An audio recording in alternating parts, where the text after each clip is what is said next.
क्या राजीव गांधी के हत्यारों को रिहा किया जा सकता है? ये सवाल इसीलिए उठा है क्योंकि दक्षिण के 2 राजनीतिक दलों ने अपने चुनावी घोषणा पत्र में ऐसा वादा कर दिया। क्या है इस वादे की हकीकत? चुनाव के लाई डिटेक्टर टेस्ट की शुरुआत इसी खबर की पड़ताल के साथ।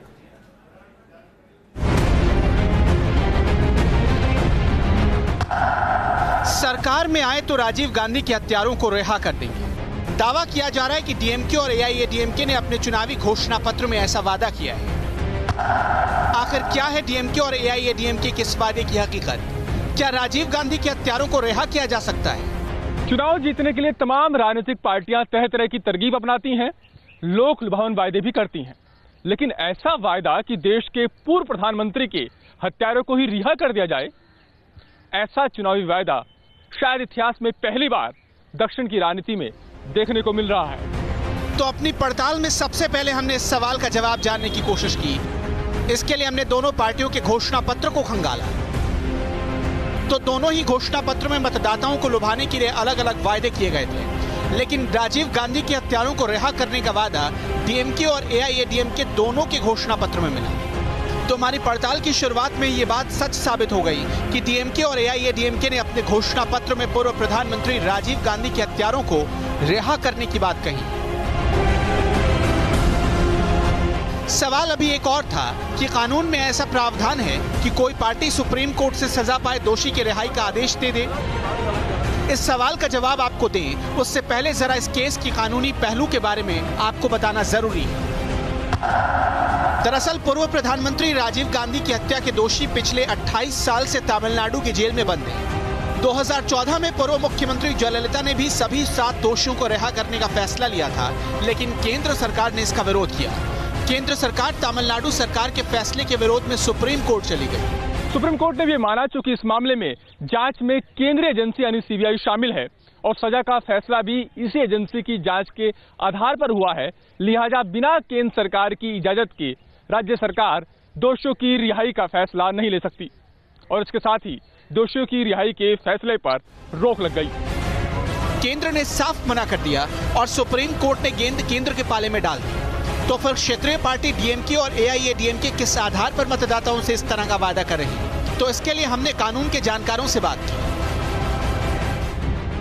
इस दौरान हमें अनुच्छेद 161 के बारे में बताया गया, जिसके तहत इन दोषियों को जेल से रिहाई मिल सकती है। लेकिन संविधान का अनुच्छेद 161 कहता क्या है, ये भी समझ लीजिए। दरअसल अनुच्छेद 161 राज्यपाल को यह शक्ति देता है कि वो किसी भी दोषी की सजा कम कर सकते हैं, माफ कर सकते हैं या रिहाई दे सकते हैं। चूंकि राज्यपाल केंद्र सरकार का ही प्रतिनिधि होता है, लिहाजा बात वहीं की वहीं आ जाती है।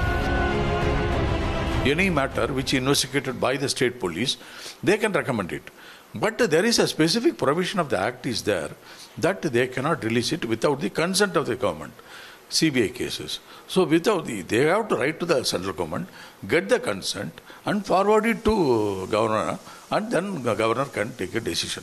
चूंकि सुप्रीम कोर्ट पहले ही साफ कर चुका है कि बिना केंद्र सरकार की इजाजत के राज्य सरकार ऐसा फैसला नहीं ले सकती और केंद्र सरकार अभी भी राजीव गांधी के हत्यारों की रिहाई के पक्ष में नहीं है, तो ऐसे में सवाल ये उठता है कि डीएमके या फिर एआईएडीएमके चुनावी घोषणा पत्र में किए गए वादे को कैसे पूरा कर पाएंगी। केंद्र सरकार हत्यारों के रिहाई के पक्ष में फिलहाल नहीं है, तो डीएमके और एआईएडीएमके अपने घोषणा पत्र में किए गए वादों को कैसे पूरा करेंगे? तो इस सवाल का जवाब जानने के लिए हमने कानून के जानकारों से एक बार फिर बात की। The manifesto which speaks about the release of the convicts, it's clearly they are playing to the galleries and the voters, and it is politics, and Rajiv Gandhi's murder, killing as is being used for political gains and benefits, and the 7 convicts who are of course toiling and they have been punished. There may be so many innuendos and insinuations which say they are not, so many things are there, but hypothetically speaking, I don't see any possibility of them being released in the near future. तो हमारी पड़ताल और कानून के जानकारों से की गई बात से ये साबित होता है कि डीएमके और एआईएडीएमके ने राजीव गांधी के हत्यारों को रिहा करने की जो बात कही है वो अभी महज चुनावी मुद्दा है। इससे ज्यादा फिलहाल इसके बारे में कुछ नहीं कहा जा सकता। Team news nation. बिहार के बेगूसराय की लोकसभा सीट को आजकल सुर्खियों में पाया जा रहा है। उस सीट से चुनाव लड़ रहे सीपीआई के कन्हैया कुमार ने लोगों से चंदे के लिए अपील की है। दावा है कि महज थोड़े ही समय में ऑनलाइन चंदे से लाखों की रकम जुटाई जा चुकी है।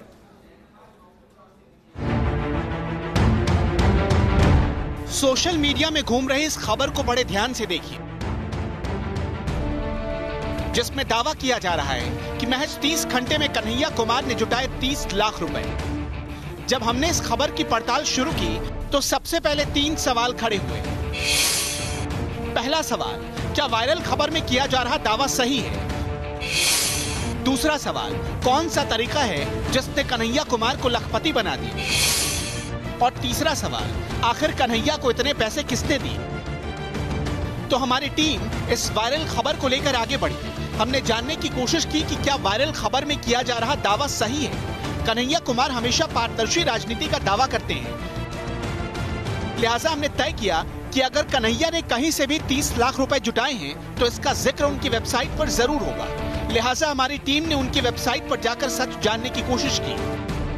चुनावी शोर तेज है और ऐसे में अब राजनेता, राजनीतिक दल, प्रत्याशी सभी जुट गए हैं चुनाव की तैयारी में। खास होता है चुनाव में संसाधनों का इकट्ठा करना, यानी चुनाव प्रचार कैसे हो, लोगों के बीच में कैसे पहुंचा जाए। और ऐसे में बेगूसराय से सीपीआई ने कन्हैया कुमार को टिकट देकर कन्हैया कुमार के लिए संसाधन जुटाने को एक नई चुनौती उनके सामने रख छोड़ी। ऐसे में कन्हैया ने एक नया अपना साइट डेवलप किया और साइट में उन्होंने लिखा कि ये क्राउड फंडिंग का साइट है आवर डेमोक्रेसी नाम से, यानी लोकतंत्र के नाम से एक ऐसा साइट जिस पर आम लोगों की प्रतिभागिता हो और आम लोग एक कैंडिडेट को मदद करें। अब देख सकते हैं कि किस तरीके से ये जो साइट है और कन्हैया से जुड़ी हुई जो खबरें हैं वो सब जगह ट्रोल होने लगी, लोग उसको पढ़ने लगे और नतीजन लोग उस फंड में पैसा देने लगे। एक एक रुपया जिसकी जो शक्ति थी, पता ये चला कि बहुत लोगों ने अपने अनुसार, अपने क्षमता के अनुसार इसमें फंड जमा करना शुरू किया। और कन्हैया ने एक नई परिपाटी शुरू की बिहार में, जिसमें क्राउड फंडिंग का एक नया रोल था। पहली बार किसी सोशल प्लेटफॉर्म पर किसी कैंडिडेट का आना और वहां पर आम लोगों से ये अपील कि आप मुझे चुनाव लड़ने में मदद कीजिए। वेबसाइट खंगालने के बाद भी 30 लाख की धनराशि के जमा होने की बात अभी तक पुख्ता नहीं हो पाई। लिहाजा हमने सीपीआई नेताओं से इस बारे में बात करने की कोशिश की। There is crowd funding initiative and people are helping through that initiative, and it is not anything corporate funding. It is not any big business house coming and giving him such a huge fund. क्योंकि Kanhaiya CPI की ticket पर बिहार के बेगूसराय से चुनाव लड़ रहे हैं। कन्हैया कुमार ने चुनाव के लिए 70 लाख रुपए जुटाने का लक्ष्य रखा है। इतनी बड़ी राशि जुटाने के लिए कन्हैया ने 33 दिन की डेडलाइन तय की। तो सीपीआई के इन दो नेताओं ने चंदे की बात तो मान ली, लेकिन क्या 2 दिन में 30 लाख रुपए जमा हो गए? इस पर साफ साफ उन्होंने कुछ भी नहीं कहा।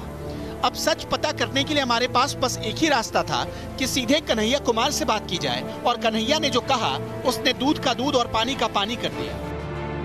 जो चुनाव आयोग का नियम है कि एक कैंडिडेट 70 लाख से रुपया ज़्यादा खर्च नहीं कर सकता, तो हमने 70 लाख तक ही चंदा का टारगेट रखा है कि 70 लाख तक चंदा हम करेंगे। उसमें से करीब हमको लगता है कि 30-32% जो है वो चंदा हो गया है। वो तो हर वक्त होते रहता है, तो एग्जैक्ट फिगर नहीं बता सकते। कन्हैया के बयान से 3 बड़ी बातें निकलकर सामने आई। नंबर 1, 2 दिन में 30 लाख जुटाने की बात सच नहीं है।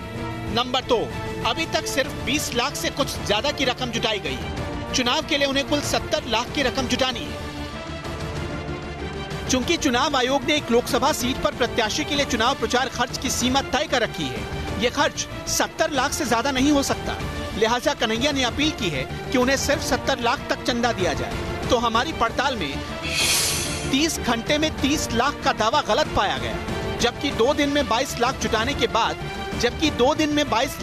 की बात सही साबित हुई। Team news nation. लोकसभा चुनाव में अब कुछ ही दिन बचे हैं, लेकिन बिहार में महागठबंधन में घमासान मचा हुआ है। वहीं शत्रुघ्न सिन्हा ने भी बीजेपी की मुश्किल बढ़ा दी है। शत्रुघ्न सिन्हा ने कांग्रेस में शामिल होने का मन बना लिया है। कांग्रेस से हाथ मिलाएंगे बीजेपी के शत्रु। बीजेपी ने शत्रुघ्न सिन्हा का टिकट क्या काटा? शत्रुघ्न सिन्हा कांग्रेस का हाथ थामने निकल पड़े। उनके कांग्रेस में शामिल होने की अटकलें शुरू हो गई। शत्रुघ्न सिन्हा आज राहुल गांधी से मिलने उनके घर पहुंचे। राहुल और शत्रुघ्न सिन्हा में मुलाकात हुई, लेकिन कांग्रेस में शामिल होने की बात नवरात्र तक टल गई। शॉटगन ने खुद इसका ऐलान किया।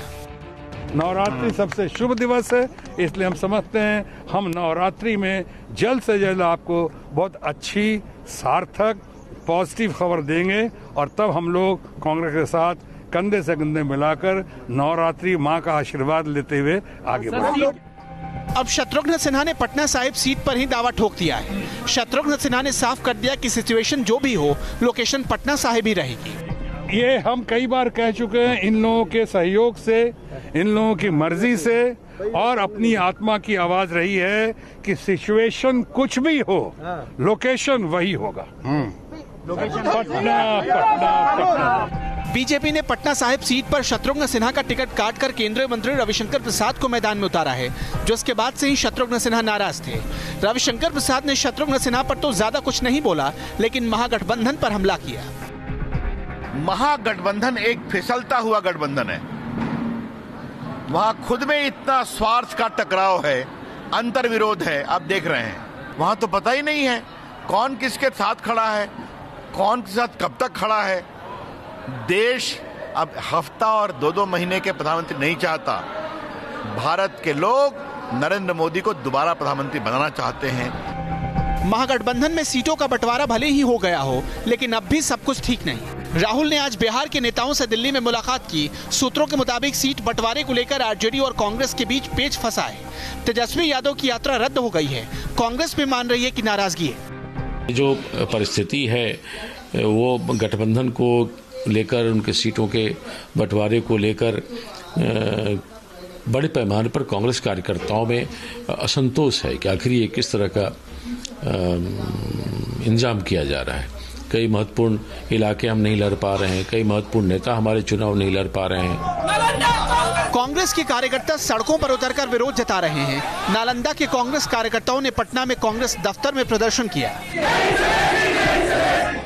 महागठबंधन में तेजस्वी यादव ही नहीं, जीतन राम मांझी भी नाराज बताए जा रहे हैं। ऐसे में चुनाव से पहले ही महागठबंधन में जिस तरह घमासान मचा हुआ है, उससे चुनाव में महागठबंधन की मुश्किल बढ़ सकती है। Team news nation.